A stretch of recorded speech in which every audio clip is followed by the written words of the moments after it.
Good afternoon, everyone. I am Councilmember Robin Wansley, and I am the Vice Chair of the Public Health and Safety Committee and the lead author on the proposal to allocate funds to Hennepin County to oversee the city's group violence intervention and youth group violence intervention work for the remainder of 2025. Research indicates that about 0.5% of the city's population are actually involved in as much as about 70% of its shootings.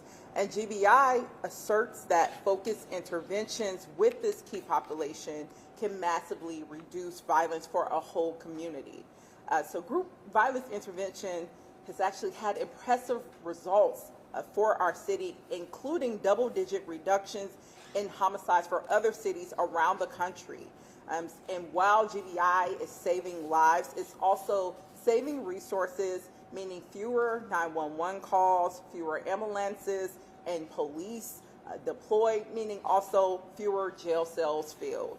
Both the city of Minneapolis and Hennepin County have used focused deterrence strategies like group violence intervention and youth group violence intervention with extremely successful results and reductions in violence and recidivism. Unfortunately, violence prevention has been severely hindered by mismanagement of the city's neighborhood safety department for the last 2 years. And council has persistently tried to get needed corrective action from the Fry administration. And media, you all have been provided packets outlining many of those documented attempts from council to get corrective actions basically enacted from the Fry administration, and this information will be posted online for the public to access as well. I want to also be clear that these concerns have persisted through 2 directors and 2 commissioners and 1 mayor. These concerns are not about one person or about one contract. They are about systemic mismanagement that have led to group violence intervention programs and services failing far below the standards that are needed to keep our residents safe. Moving one set of programming out of the neighborhood safety department temporarily will give our neighborhood safety department the space and time it needs to get up to full staffing and to stabilize the department and focus on the other crucially important safety services they are responsible for administering to keep all of our residents safe across the city. Group violence intervention programs are uniquely able to be absorbed by the county due to our long-standing partnership around this specific initiative. And we have been having this conversation related to problems within the neighborhood safety department for over 2 years. And good leaders know when to ask for help. And at a time when we are struggling, we are fortunate to have willing partners right across the street who are here to help us carry this work forward while we get our own house in order. And I also think it's important to note that this proposal would not impact other programs that currently exist within the neighborhood safety department. And that includes the hospital-based intervention program called Next Step, the Community Trauma Response Fund, the Violence Prevention Service Fund, the Minneapolis Violence Interrupters as well. Also, safety ambassadors and behavior crisis response, which I think is important to note. Council voted to move this program into the fire department, but also as early of last summer, we received a presentation from the organization that runs that program that also highlighted the internal issues within the neighborhood safety department that made it very difficult and challenging for them to carry out their crucial work for our city in addressing the mental health needs that our residents encounter and that they provide critical services for. So that said, we are hopeful that with this additional capacity afforded to the city by transferring group violence intervention programs over to them, the neighborhood safety department will be able to follow through on their commitment to use more data-informed deployment for prevention and response services and programs to violence. So in closing, I want to again affirm that I know I and my colleagues are strongly committed to building a robust, comprehensive public safety system that includes violence prevention, intervention, and restorative services.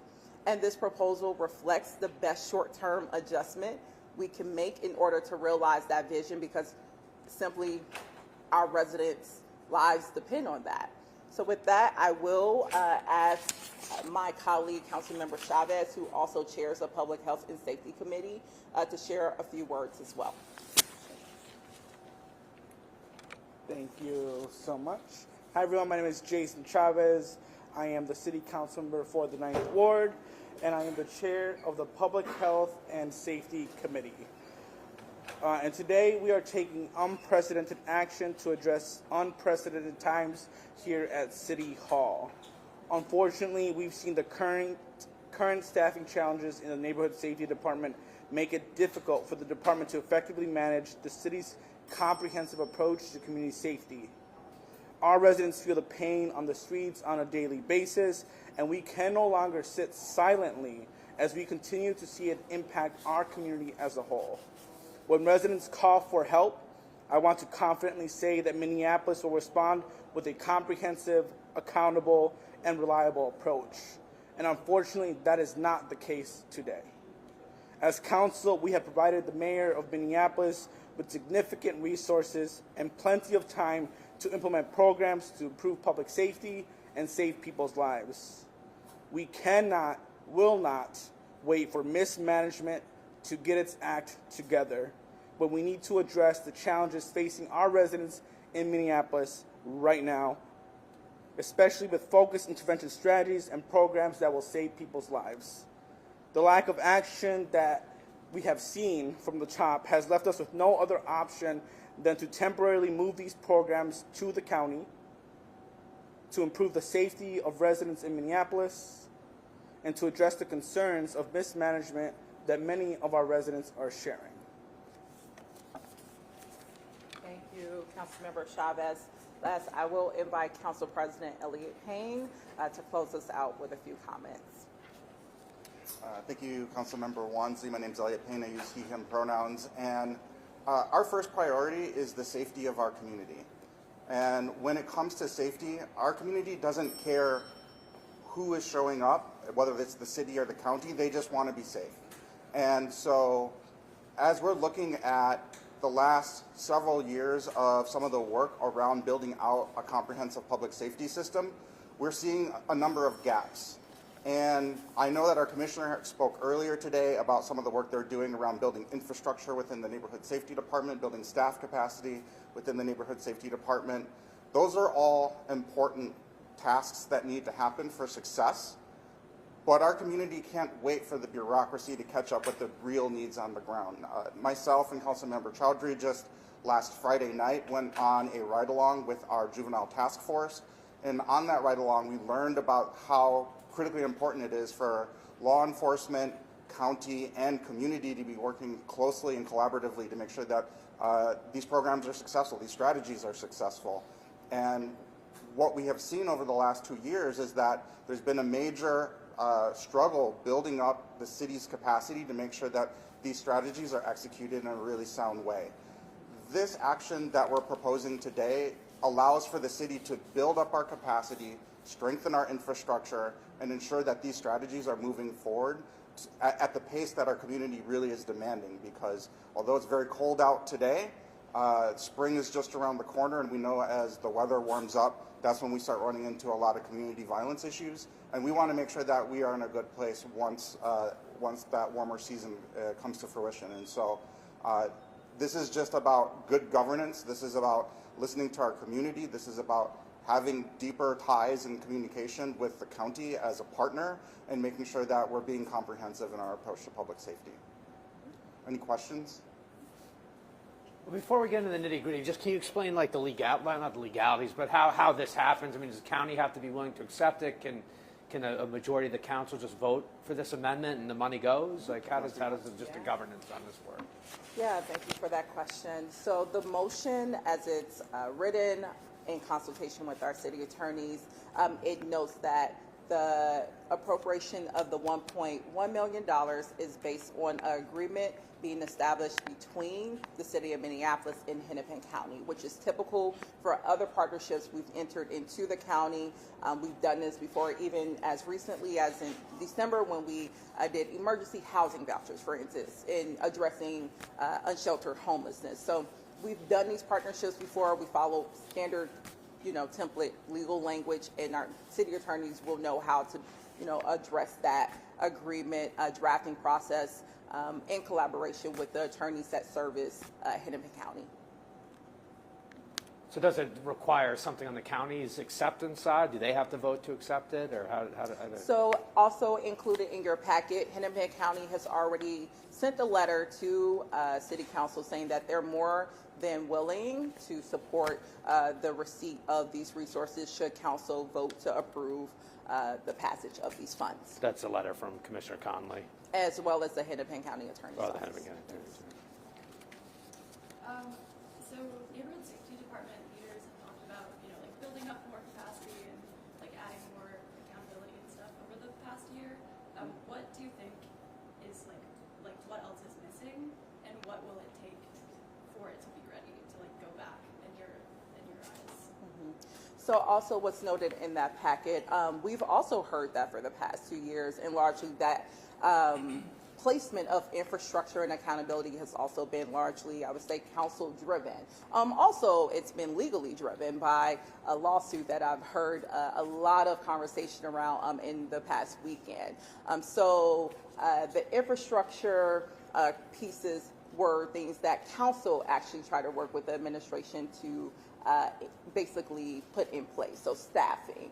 And these are things that, as I've highlighted, multiple directors have named. You need more staffing for contract compliance, to do more subject matter expertise in implementing these programs in alignment with best practices at the national level.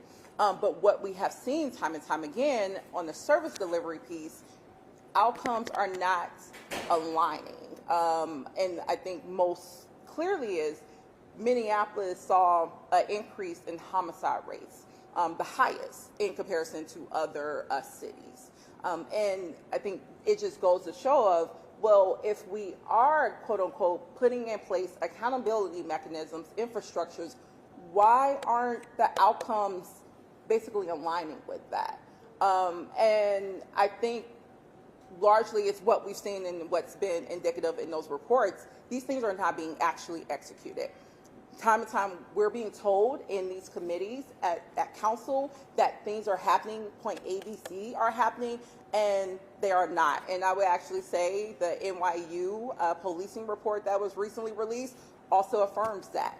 We've been told data has been collected in helping with the deployment of safety resources, especially in critical areas. That report affirmed it has not been. Part of the accountability work that OCS says they're doing right now is this latest RFP process that is wrapped up for contracting for these violence and trafficking programs. Are you saying there's mismanagement within this latest contracting process, and can you be specific about what was mismanaged in the process? So I have been very clear, and also in your packet, it has named that the management has been very systemic. It's touched components about contract administration, and we've done on the council side as much as we could in terms of when we saw a bottleneck of contracts not being reviewed, asking, do you need staffing in order to support the administration or compliance, those type of things. But we've also noticed there's just not alignment of, or the correct implementation of these programs in alignment with national best practices. So we've asked, what do you need in terms of technical assistance providers? We've tried to work on that. Same with when we learned that partnerships at the national level and local level were broken because we weren't following through on accurate program implementation. We asked the Fry administration, what's going on? How are you looking at restoring those partnerships? We learned those issues. So it's much more broader than just being boiled down to contract pieces. And that's what we're getting at. It's not just about contract administration. It's not about a current cycle of contracts. It's about our current group violence intervention programs not being accurately and effectively being managed and deployed, and that leading to harmful outcomes for our residents. What I'm saying is, I mean, part of that change is this really the only second RFP ever put out for this program, and sort of this resolution and the concerns have kind of cropped up after organizations found out whether they were funded or not. Are you saying that RFP process was mismanaged and the wrong organizations were funded? So I think it's important to know council has not been involved in any process around the RFP. We only get to touch our RFP process when it's brought forward to us for a vote. So I'm not sure what is being communicated to you. Once again, what council is focused on in this budget amendments and why we're bringing it forward and what's reflected in the packet that's been provided to you is 2 years worth of public documentation around a broad range of issues that ties to mismanagement, and contract administration is a small piece of that. I guess I'll ask you to respond to this. It's, you know, NSD has said they've been working to improve accountability in the contracting process, and the commissioner said last night, quote, several city council members choose to only support those efforts when it benefits their favorite nonprofits. Is it true that this resolution is in an effort to help those organizations that you favor that did not receive contracts through this process? I would say there's no evidence of that, and that's a really gross mischaracterization that has, again, no evidence to back that up, especially when you're holding in your arms right now 2 years worth of effort from this council attempting to work with that same commissioner, working with the mayor to address more than 2 years worth of identified mismanagement issues within that department that goes beyond just contract administration. So it does not boil down to corrective issues, and it's kind of ironic to even say that, considering this is the same administration that just not only about 4 days ago, we learned that possibly there was a pay-to-play system in place around the Our Rescue contract in itself. And I think that says a lot about the current conditions of our current Office of Community Safety and why we do need a pause and really think through how are we really building up a department that isn't engaging in efforts like that, that is using evidence-based models to basically ground its administration of programs, not off of who do you like more or who was able to contact you or introduce you and to the mayor or to the commissioner. And we saw that play out with Our Rescue contract.